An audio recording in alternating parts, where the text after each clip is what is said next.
Hey guys, welcome back to the Curly Reader. My name's Amanda, and today I want to share with you my top 5 reads of the second quarter of 2022.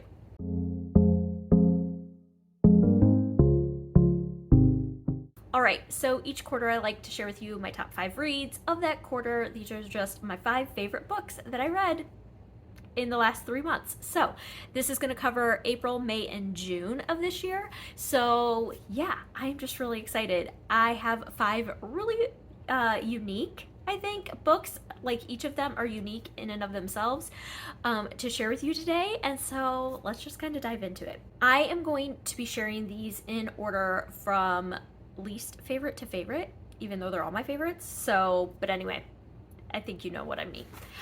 So in spot number 5 is The Book of Unknown Americans by Christina Enriquez. I picked this up as a cover buy from the thrift store. I had no idea what it was about, and I read it for one of Chantel at Chantel Reads All Day's Read Your Bookshelf Challenge for this year. This had all of my initials in it, and so I ended up reading it for that, and I loved this book.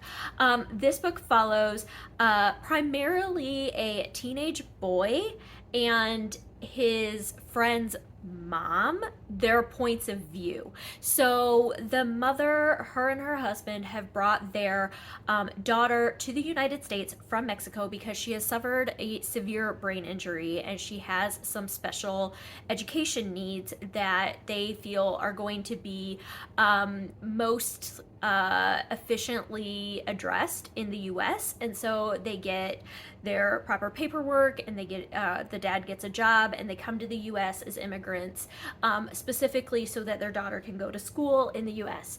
When they arrive here, one of the other families living in their apartment complex has a son the same age as their daughter, and so you're also getting his point of view as he befriends this girl with some differences, some mental, neurological just differences and capabilities.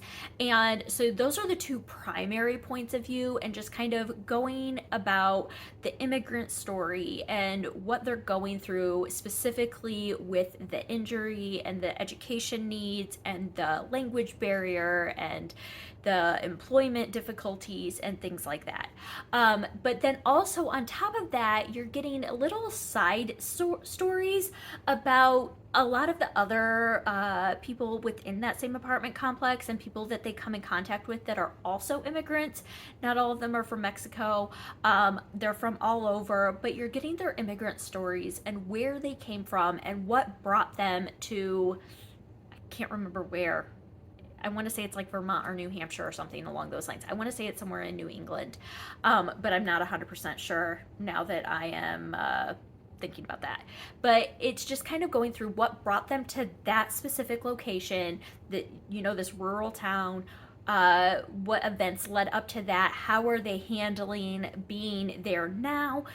For some people, it is not as good as what they came from. For some people, it's better than what they came from. And so it's just so interesting, and it gave me a new appreciation for the immigrant story, and it was heartbreaking, and I absolutely loved it. And it was one that I had never heard of, so I really encourage you to pick this one up if you've never heard of it before, and it sounds like something you might be interested in, because I really loved it. All right.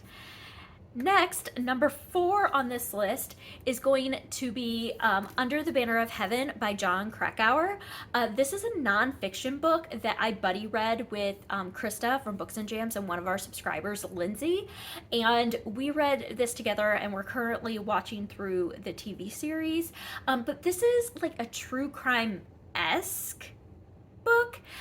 It focuses on a murder that took place in the 1980s, but right at the very beginning, you know what happened, and you know who did it, and you know that they were caught.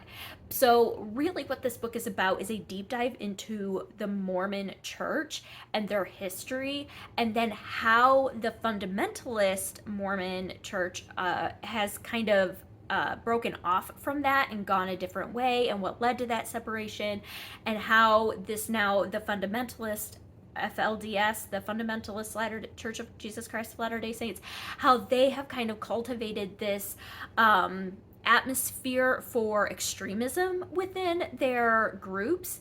And so it was super, super, super interesting. As someone who knew a little bit about Mormon history, but not a lot, I find it fascinating.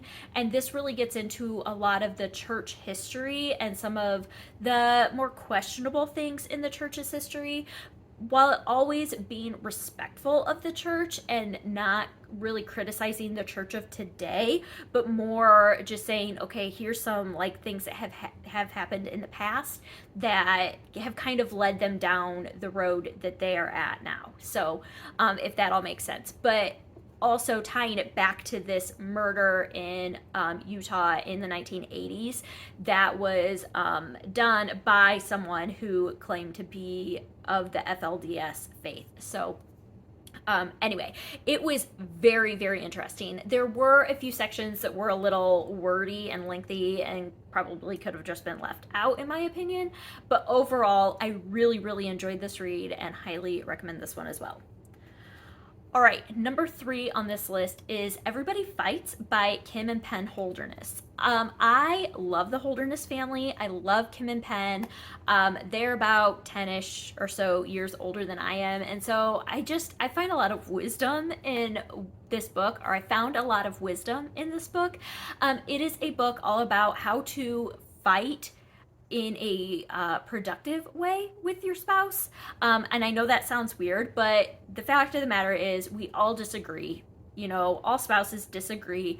And so how do you handle those disagreements? Now, fighting does not mean yelling and screaming and all of that. It just means you're disagreeing. And how do you go about doing that? And how can you do that productively within a marriage? And so the way that the book is constructed is they took a lot of advice that was given to them by their marriage therapist and kind of brought this book to life from that. They talk about specific fights that they have had as a couple and then how their therapist addressed it and like kind of told them to move forward with it, and then gives us advice for how to move forward with those types of fights or disagreements. And I just found a lot of wisdom in this. There are things that were mentioned in this book that I have applied to my marriage and will continue to apply to my marriage, and things that really opened my eyes up. And I love both of them narrate it together, and listening to them together, it was such an experience to get to hear them talk through this book together with each other. And Penn will occasionally break into song because that's kind of his shtick. And so it was such a fun book to listen to. Highly, highly recommend it. And so, yeah, that was number 3. Book number 4 on this list is Lessons in Chemistry by Bonnie Garmus. I know this has been everywhere. It has been very hyped up. I don't know if it's worth the hype, but I still really loved it. I don't know if that makes sense. I read it because I love the cover and I love the premise. I didn't read it with a lot of expectations about the hype, like surrounding the hype of it. I think if I would have kind of bought more into the hype, I might have been disappointed with this, but because I kind of reserved my expectations, I was really pleasantly surprised. I don't know if all of that makes sense. And so I don't want to like add to the hype, but at the same time, it is a really good book and I really enjoyed it. This is a feminist-centric historical fiction book. It's set in the 1950s and it follows a female chemist, Elizabeth. All she wants to do is be a chemist and work in the sciences, and in the 1950s that was really hard. Women didn't do that, and so it kind of follows her in her struggles in wanting to do that. Throughout the book, she ends up having a child and then becomes a single mother, and so she's trying to be a single mom who's also having a career, a science career, which you really didn't do in the 50s.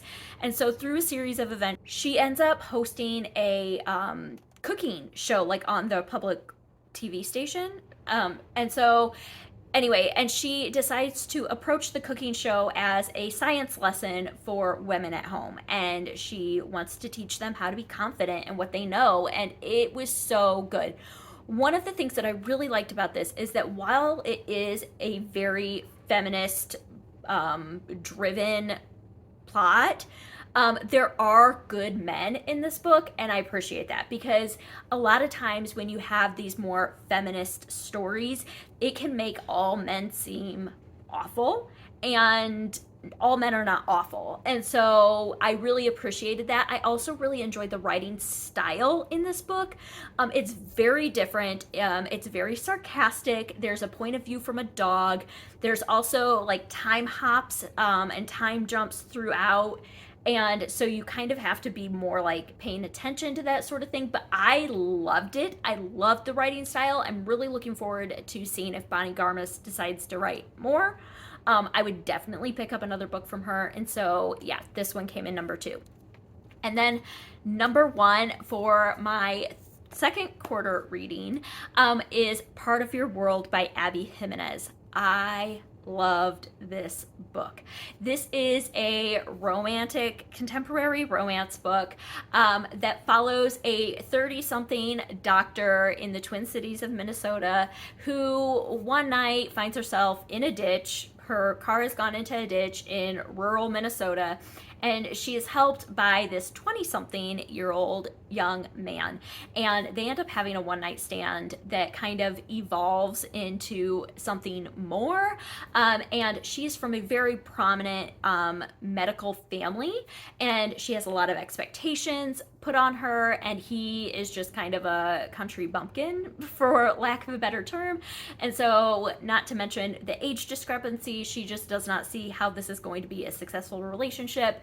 But then things kind of unfold from there. She's also dealing with some trauma and some abuse in a former relationship, so that's definitely an aspect of this book that you need to be aware of going into it. She comes from a pretty I don't know, just a lot of expectations from her family, and a lot of obedience expected from her family. And so I really just loved getting to see her character development, and also getting to see the male lead and kind of how he handled that and counterbalanced her. And it was just everything that I needed in a romantic book. So yeah, anyway, that's all I'm going to say about that. It was really well done. I really enjoyed it. And so, yeah, I highly recommend that as well, obviously. So, yeah, those are going to be my top 5 books for this past quarter. If you've read any of these, if you have thoughts about any of these, I would love to hear your comments about them down below in the comment section. Let me know what some of your favorite reads of the last quarter were as well. And that's going to do it for today. So, I hope that you enjoyed this. I hope that you stick around and subscribe. And until next time, see ya!